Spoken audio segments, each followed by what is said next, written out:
English से related सभी जानकारियों के लिए चैनल को सब्सक्राइब करें और बेल आइकन को भी क्लिक करें फॉर मोर इन्फॉर्मेशन। हेलो दोस्तों, आज का जो वीडियो है उसमें हम जो बात करेंगे क्लास 10th के यूपी बोर्ड के इंग्लिश सब्जेक्ट के प्रो सेक्शन का लेसन 1 का पार्ट 2। ये न्यू सिलेबस से रिलेटेड है और लेसन का नाम है अ लेटर टू गॉड। चलिए, सबसे पहले हम देखेंगे वर्ड मीनिंग देखने के बाद देखेंगे हम इसका एक्सप्लेनेशन। अगर आपको पिछले पार्ट का वीडियो चाहिए तो आप ऊपर दिए गए लिंक पर जाकर देख सकते हैं। कहीं पर आपको और कोई डाउट परेशानी हो तो वो भी पूछ सकते हैं। चलिए अब देखते हैं अब हम वर्ड मीनिंग। कुछ वर्ड हैं जैसे एंटायर वैली मतलब होती है पूरी घाटी। घाटी जानते हो ना, पहाड़ों की श्रृंखलाएं से होती हैं एक एक बनकर, बीच में गड्ढा जैसा होता है। क्रस्ट मतलब चोटी, पहाड़ों की चोटी। डॉटन मतलब फैला हुआ या बिखरा हुआ। हार्वेस्ट मतलब होता है फसल। डाउनपोर यानी बौछार यानी बारिश कह सकते हो। थ्रू आउट मतलब चारों ओर, हर जगह। और इंटीमेटली मतलब होता है परिचित रहना या जानना किसी चीज़ को अच्छे तरीके से, वो बोलते हैं इंटीमेटली। क्लियर। नेक्स्ट जो वर्ड है वो देखते हैं। टूवर्ड्स मतलब किसी की ओर, ठीक। जैसे वो टूवर्ड्स द जंगल, वो जंगल की ओर गया। सुपर मतलब होता है रात का खाना। विलिंग मतलब होती है इच्छा। प्रिडिक्टर मतलब किसी चीज़ की भविष्यवाणी कर देना या भविष्यवाणी किया। अप्रोचिंग मतलब किसी के पास जाना या समीप आना। एक्सक्लेम मतलब होता है कोई बात कहना, खुशी से कहना या आश्चर्य से कहना, तो एक्सक्लेम मतलब होता है कहा। सेटिस्फाइड मतलब होता है संतुष्ट। किसी से आप संतुष्ट बोलते हैं ना, हम मैं इस चीज़ से बहुत संतुष्ट हूँ, तो हम बोलते हैं I am very satisfied with this effort. तो हम सेटिस्फाइड की जगह क्या यूज करते हैं, इंग्लिश हिंदी में संतुष्ट और इंग्लिश में सेटिस्फाइड। ये जो वर्ड देख रहे हो ये सब वर्ड अभी पैराग्राफ में आएंगे जो हम पढ़ेंगे तब। चले फिर और कुछ वर्ड देखते हैं। जैसे रिगार्डेड मतलब होता है किसी चीज़ के माना हुआ। ड्रैप्ड मतलब होता है लिपटी हुई या बंधी हुई। हेलस्टोन मतलब ओले, पता ही है बर्फ़ के ओले जो होते हैं। रिजेंबल मतलब एक जैसे दिखते हैं, एक जैसे लगना। एक्सपोजिंग मतलब किसी चीज़ को उजागर कर देना, किसी चीज़ को दिखा देना, तो उजागर करना, दिखाना। कवर्ड मतलब किसी को ढक देना या ढका हुआ। जैसे बाल्टी ढकी हुई है तो द बकेट इज़ कवर्ड, ऐसे बोल सकते हैं। रिमेंड मतलब बचा हुआ या बने रहे। जैसे अभी तक मैं बचा हुआ हूँ या मैं अभी तक बना हुआ हूँ इस कुर्सी पर, तो रिमेंड यूज कर सकते हैं। और जो 3 वर्ड है वो हैं डिस्ट्रॉयड मतलब किसी चीज़ को जो बर्बाद हो गया है, तबाह हो गया है, तो हम बोलते हैं इट इज़ डिस्ट्रॉयड। प्लेग्यू मतलब विपत्ति होती है। और लोकस्ट मतलब होता है टिड्डियाँ। जो टिड्डियाँ छोटे छोटे टिड्डियाँ होती हैं जो खेतों में आती हैं एक साथ और पूरे फसल को ख़राब कर देती हैं, उनको हम लोकस्ट कहते हैं। तो ये सब जो वर्ड्स है ये सब वर्ड आएंगे अभी पैराग्राफ जो पढ़ेंगे उसमें। तो होप आपको पूरे वर्ड मीनिंग समझ में आ गए हैं, क्योंकि अब हम जो स्टार्ट करेंगे वो हम स्टार्ट करेंगे एक्सप्लेनेशन। ये सेकंड पार्ट है, इससे पहले हम फर्स्ट पार्ट बना चुके हैं, ठीक है ना। उसमें भी कुछ वर्ड्स आएंगे जो मैं एक्सप्लेनेशन में बताऊंगा। चलिए स्टार्ट किया जाए एक्सप्लेनेशन। अगर बुक है तो बुक खोल लीजिए, अगर नहीं है तो कोई बात नहीं, आप वीडियो द्वारा इसको अच्छे तरीके से समझ सकते हैं। तो दोस्तों, जो लास्ट वीडियो थी मतलब लास्ट पार्ट था, वहाँ जो हम देख चुके थे वो देख चुके थे हम यहाँ तक, ठीक है ना। आज हम जो स्टार्ट करने वाले द हाउस से स्टार्ट करने वाले हैं। चलिए स्टार्ट किया जाए। क्या लिखा है, the house the only one in the entire valley. जो घर था वो केवल एक ही घर था उस पूरे वैली में, मतलब उस पूरे पहाड़ी एरिया में।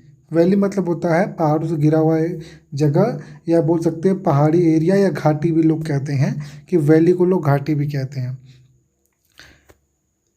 Set on the crest of a low hill.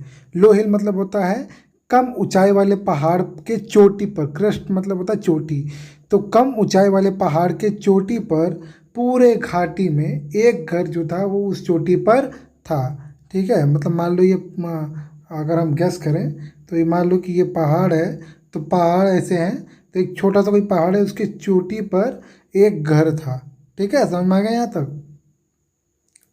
From here, of this height, one could see the river and the field of ripe corn dotted with the flowers that always promise to good harvest. तो इसका मतलब क्या है, एक एक मैं समझा रहा हूँ। फ्रॉम दिस हाइट, इस हाइट से, फ्रॉम दिस हाइट मतलब इस हाइट से, वन कुड सी कोई भी देख सकता था, द रिवर नदी को देख सकता था, एंड द फील्ड वो और खेत को देख सकता था, ऑफ राइप कॉर्न डॉटेड, यानी राइप मतलब पका हुआ, तो मतलब लगभग लगभग तैयार, कॉर्न मतलब यहाँ मतलब फसल, और डॉटेड मतलब फैला हुआ, यानी कि कोई भी देख सकता था कि जो उस पहाड़ से जो खेत है वो पूरा फसल से पक चुका है, यानी कि फसल लगभग तैयार हो गई है और वो पूरी तरीके से फैला हुआ है। With the flower that always promised, with the flowers उन फूलों के साथ, दैट ऑलवेज प्रॉमिस जो हमेशा प्रॉमिस करते हैं, यानी हमेशा वादा करते हैं, अ गुड हार्वेस्ट एक अच्छी फसल का। ठीक है, तो वो जो पूरी खेत में जो जितने भी फसल लगे हुए थे, वो उसमें जो फूल खिले हुए थे, वो फूल जो थे वो ये प्रॉमिस करते थे, या एक तरीके से एक वादा दिखाते थे कि भाई हाँ एक अच्छी फसल होगी। कभी कभी क्या होता है, दूर से हम देख के बोलते हैं ना कि भाई अच्छी फसल होगी, इस बार अच्छी फसल होने वाली है। ठीक वैसे ही अगर आप उस पहाड़ पे चोटी पर खड़े हो जाओ जहाँ पर केवल एक घर था, तो आपको नदी और खेत दिखेगा जो एक अच्छे फसल के होने का प्रॉमिस करता था। The only thing the earth needed, केवल एक ही चीज़ उस पृथ्वी यानी उस खेत की ज़मीन को चाहिए था, वॉज अ डाउन पोर और एटलीस्ट अ शावर। डाउन पोर मतलब होती है मूसलाधार बारिश, मतलब एक कोई आधे घंटे की या 15-20 मिनट की कोई मूसलाधार बारिश बारिश हो जाए, या एटलीस्ट अ शावर, या कम से कम एक शावर हो जाए, यानी ये बूंदाबांदी हो जाए, या बौछार हल्की सी पड़ जाए। ठीक है, मतलब रिमझिम बारिश हो जाए, कम से कम उतनी ही हो जाए। मतलब जो ज़मीन था उसको सिर्फ एक हल्की सी एक झलक 10-15 मिनट की बारिश की ज़रूरत थी।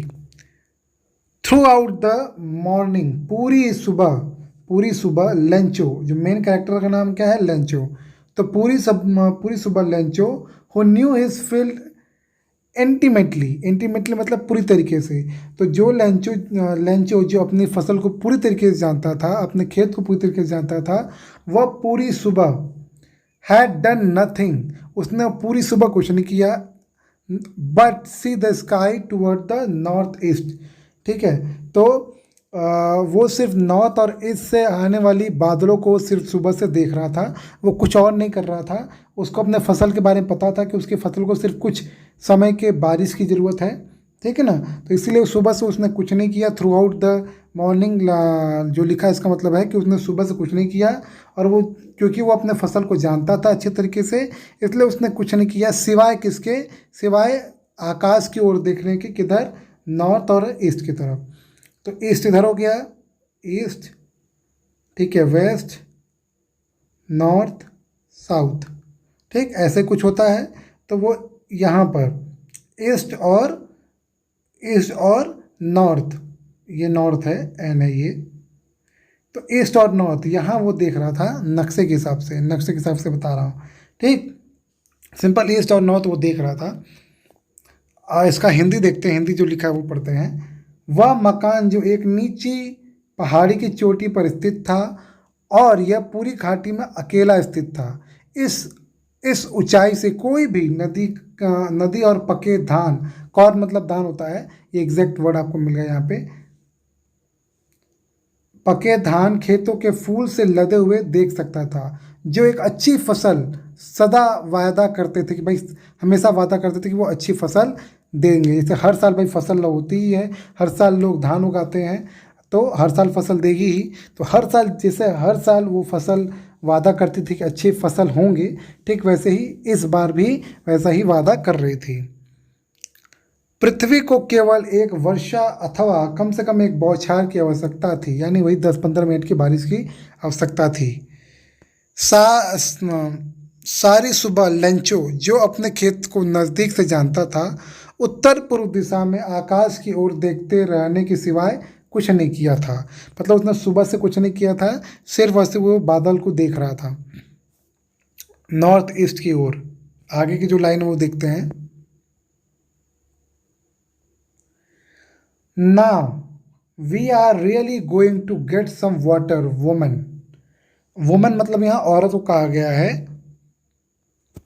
कि लेंचो कह रहा है, ये बात कौन कह रहा है, लेंचो कह रहा है कि now we are really going to get some water woman.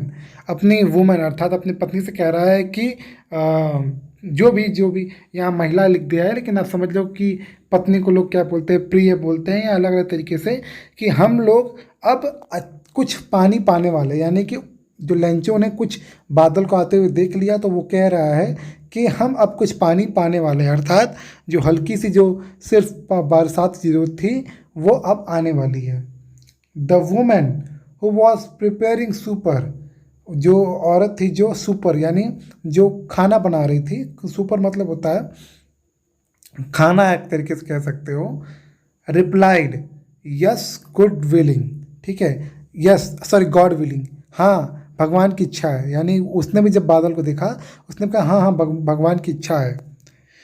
The older boys were working in the field, older मतलब यहाँ मतलब पुराने, अर्थात बड़े, भाई जो बड़ा होगा पुराना भी होगा, तो जो बड़े लड़के थे वो खेत में काम कर रहे थे।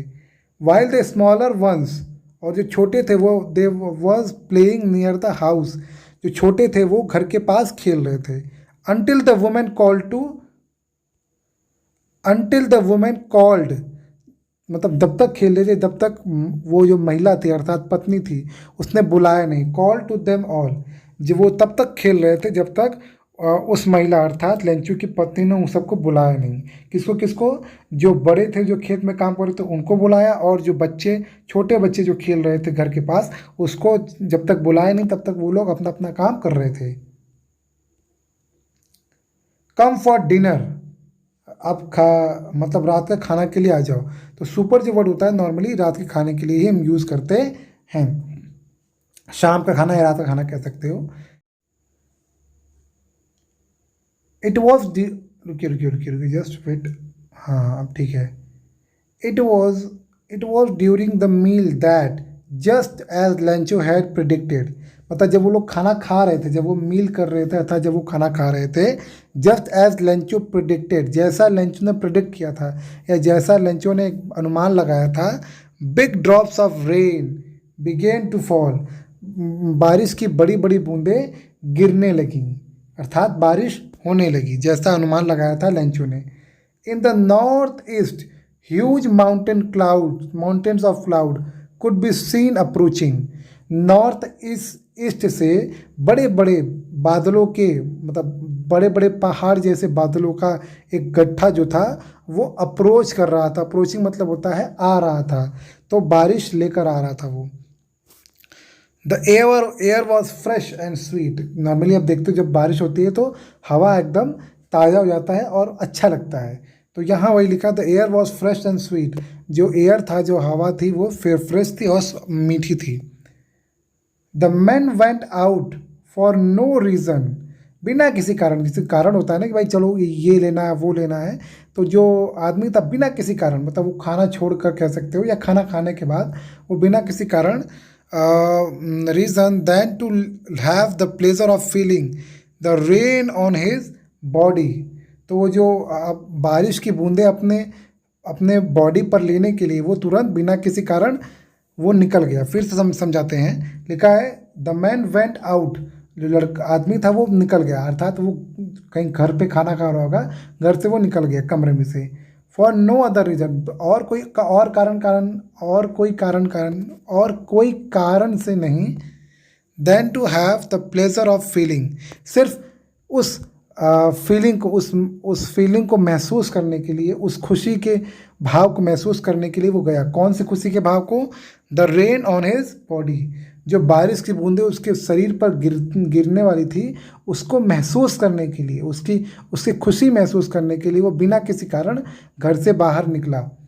And when he return he exclaimed, और जब वो वापस आया यानी जब वो बारिश की बूंदें वो अपने पर पड़ गया अर्थात वो भीग गया, ही एक्सक्लेम्ड, उसने एक्सक्लेम किया। नॉर्मली एक्सक्लेम यूज करते हैं जब कोई आश्चर्य होकर या खुशी होकर कोई बात कहता है, तो उसने अपनी बात कही। क्या कही?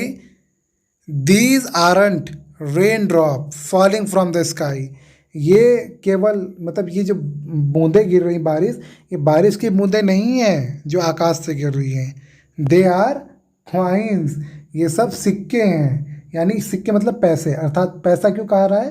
क्योंकि इसलिए कह रहा है क्योंकि वो जब बारिश होगी तो फसल उसकी अच्छी होगी, जब फसल अच्छी होगी तो पैसे मिलेंगे, तो वही कह रहा है कि जो ये जो बारिश हो रही है कोई ये नॉर्मल बारिश नहीं है जो आकाश से हो रही है, ये सब सिक्के हैं। The big drops are 10 cent pieces, वो जो बड़े बूंदे हैं वो 10 सेंट पीसेस यानी 10 पैसे कह सकते हो हमारी भाषा में। एंड द लिटिल वंस 5 और जो छोटे छोटे बूंदे गिर रही हैं वो 5 पैसे के हैं या 5 सेंट के हैं। ठीक, सेंट के बाद डॉलर आता है तो वहीं यहाँ पे यूज़ हुआ है सेंट। ठीक, तो यहाँ जो लेंचो वो कहना चाह रहा है सिंपल कि जो बूंदे हैं वो केवल बारिश की बूंदे नहीं है, वो सिक्के हैं, यानी अर्थात पैसे कमाने का जरिया है। जहाँ पर वो तुलना कर रहा है बूंदों को, बड़ी बूंदों को 10 सेंट के हिसाब से और छोटे बूंदों को 5 सेंट के हिसाब से। क्वेश्चन याद आएगा कि क्वेश्चन ऐसा क्वेश्चन पूछता है, तो इसको याद कर लीजिएगा। इसका हिंदी है, अब हमें वास्तव में कुछ प्राप्त मतलब कुछ पानी प्राप्त होगा। औरत अर्थात अपने पति को कह रहा है, अपनी पत्नी को कह रहा है लंचो। वह औरत जो रात का खाना तैयार कर रही थी ने जवाब दिया, हाँ परमात्मा ने चाहा तो। बड़ी उम्र के लड़के खेत में काम कर रहे थे जबकि छोटे अपने घर के समीप खेल रहे थे। तब उस औरत ने उन सबको नहीं बुलाया, अर्थात तब तक खेल रहे थे जब तक उस औरत ने उन सबको नहीं बुलाया खाने के लिए। किस लिए नहीं बुलाया? खाना खाने के लिए। खाने के समय बिल्कुल जैसे ही लेंचो ने भविष्यवाणी की थी, वर्षा की बड़ी बड़ी बूंदें गिरना शुरू हो गई। यानी जैसे ही वो लोग खाना खाना शुरू किए वैसे ही बारिश बड़ी बड़ी बूंदें होने लगी। उत्तर पूर्व दिशा में बादलों का विशाल पर्वत आते हुए देखा जा सकता था या देखे जा सकते थे। यानी बड़े बड़े बादल आ रहे थे कि यहाँ से उत्तर पूर्व से। हवा ताजी और मधुर थी। वह व्यक्ति अपने शरीर पर वर्षा का आनंद अनुभव करने के लिए बाहर गया। जैसा मैं बता रहा हूँ, कोई और कारण नहीं, अपने बारिश की बूंदें अपने बॉडी पर लेने के लिए वो बाहर गया। और जब वो वापस लौटा उसने एकदम कहा, एकदम का मतलब खुशी से कहा, यह आकाश से गिरती हुई पानी की बूंद नहीं है। फिर से रिपीट कर रहा हूँ मैं, क्या लिखा है? ये आकाश से गिरती हुई पानी की बूंद नहीं है, ये नए सिक्के हैं। वर्षा की बड़ी बूंद 10 सेंट और छोटी बूंद 5 सेंट के सिक्के हैं। क्लियर हो गया? अब आगे चलते हैं। With a satisfied expression he regarded the field of ripe corn with his flowers draped in a curtain of rain। ठीक है, विद सेटिस्फाइड एक्सप्रेशन, संतुष्टि के साथ, मतलब जब उसको संतुष्टि हो गई भाई बारिश आखिर में हो ही गई, तो संतुष्टि होती है, चलो बारिश हो गई, तो उस संतुष्टि के साथ ही regarded the field of ripe corn, जो उसकी जो फसल जो थी, जो पूरी लगभग पक के तैयार हो गई थी फूलों के साथ, draped in a curtain of rain. वो क्या होती है? एक रेन के, बारिश के एक ड्रैफ्ट में, ड्रैफ्ट मतलब होता है आवरण और कर्टेन मतलब होता है चादर। तो एक चादर के रूप में वो क्या हो गई? ढक गई। ऐसा लग रहा था कि जो फसल थी जो लगभग तैयार हो गई थी, बारिश की जब बूंद हुई, जब बारिश हुई तो एक चादर जैसा बिछ गया उस खेत में, क्योंकि भाई नीचे ज़मीन पानी हो गया होगा। जब नीचे ज़मीन पानी होगा तो एक चादर जैसा, मान लो कि एक चादर जैसा वो हो गया। और वो संतुष्ट था, जो लंचो है वह संतुष्ट था उतनी बारिश से, जितनी बारिश उस समय हो रही थी उतनी बारिश से वो संतुष्ट होकर उसने कहा, उसने ये रिगार्ड किया, उसने ये माना कि भाई जितनी बारिश हो रही है वो एक चादर की जैसे दिख रही है खेत में। But suddenly a strong wind began to blow, पर अचानक एक बहुत ही तेज हवा चलने लगी। बिगेन टू ब्लो मतलब बहने लगी। ठीक है, along with the rain very large hailstorm began to fall। ठीक है, along with the rain, बारिश के साथ बहुत तेज हवा चलने लगी। ठीक, और फिर क्या लिखा है? वेरी लार्ज हेलस्टॉर्म, और बड़े बड़े ओले, ओले मतलब होते हैं बर्फ़ के टुकड़े, तो बड़े बड़े ओले अर्थात बर्फ़ के टुकड़े बिगेन टू फॉल, वो गिरने लगे। ठीक है, यानी कि ओले गिरने लगे, बर्फ़ के टुकड़े गिरने लगे। पहले तो बारिश हुई, पहले ठंडा मौसम हुआ, फिर बारिश हुई, फिर बड़े बड़े ओले गिरने लगे। जैसा कभी कभी हमारे एरिया में भी होता है कि भाई ओले गिरते हैं। These truly did the resemble new silver coin। शुरू में एक सफ़ेद मतलब सिल्वर कॉइन, यानी कि एक सिल्वर की तरह, एक चांदी की तरह, वो चांदी के सिक्के की तरह दिख रहे थे। मतलब जब वो बारिश होने लगी उसकी किसकी? हेलस्टोन यानी कि ओले की। तो भाई ओले बर्फ के बने होते हैं यानी सफ़ेद। तो शुरू शुरू में वो कैसा प्रतीत हो रहा था, वो प्रतीत हो रहा था सिल्वर कॉइन जैसा। फिर आगे लिखा है the boys exposing themselves to rain. अब वो उस ओल वो जो बच्चे थे वो ओलों को देखकर वो अपने आप को एक्सपोज कर रहे हैं, यानी वो बारिश की ओर भागते हैं, बारिश की ओर चले जाते हैं। ठीक है। Ran out to collect the frozen pearl. और पर्ल मतलब यहाँ मतलब है कि यहाँ मतलब मोतियाँ कह सकते हो कि भाई देखो बचपन में हमने भी जब ओले कभी गिरे तो हम भी चुपके से जाते थे और एक दो बर्फ़ के ओले बीनते थे। ठीक है, वैसे ही यहाँ पर जो बच्चे हैं वो भी खुशी से उत्सुकता से वो भी जा बाहर गए और वो जो बर्फ़ के जो फ्रोजन पर्ल यानी बर्फ़ से बना हुआ, या बोल सकते हैं पर्ल मतलब आप कह सकते हो कि मोती, और फ्रोजन मतलब होता है जमा हुआ। तो जमा हुआ जो मोती था उसको इकट्ठा करने के लिए वो गए। ठीक है। It's really getting bad now exclaim the man.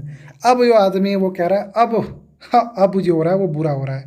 यानी जो पहले बारिश हो रही थी वो ठीक है, लेकिन जब अब वो ओले गिर रहे हैं, बच्चे तो चले गए खुशी के मारे उत्सुकता से, लेकिन जो आदमी था उसको पता था कि ये अब गलत हो रहा है, ओले पड़ने से फसल खराब होती है। तो वही यहाँ लिखा कि अब बुरा हो रहा है। I hope it passes quickly. मैं आशा करता हूँ कि जल्दी ख़त्म हो जाए, मतलब जो ओले गिर रहे हैं वो ख़त्म हो जाए, मैं आशा करता हूँ। It did not pass quickly. पर ये जो ओले हैं वो जल्दी गए नहीं, अर्थात जल्दी बंद नहीं हुए। For an hour the hell rained on the house, the garden, the hill side and the cornfield. जो बारिश मतलब जो हेल स्टोन था वो तो गया ही नहीं, और लगभग 1 घंटे तक, फॉर एन आवर मतलब 1 घंटे तक, the hell rained on the house, जो ओले थे वो गिरे। कहाँ गिरे? घर पर गिरे, गार्डन में गिरे, हिल साइड यानी पर्वत की ओर गिरे, द कॉर्नफील्ड मतलब जो फसल थी, फसल वाली जगह पर भी गिरे, ऑन द होल वैली और पूरी घाटी में वो बर्फ़ के ओले गिरे लगभग 1 घंटे तक। ये भी याद रखिएगा, क्वेश्चन पूछता है कितने घंटे तक बर्फ़ के ओले गिरे और कहाँ का गिरे, तो ये ध्यान दीजिएगा। The field was white as it if covered with salt.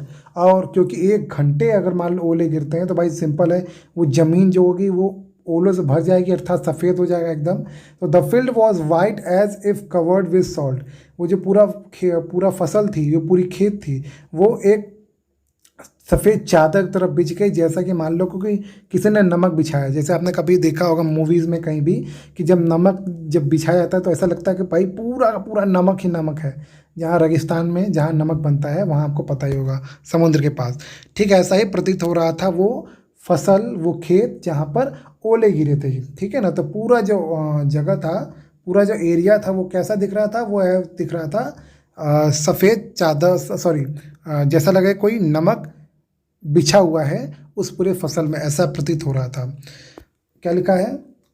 शांतिपूर्ण भाव से उसने पके अनाज को इसके फूलों के खेतों में देखा, वर्षा के आवरण से ढके हुए।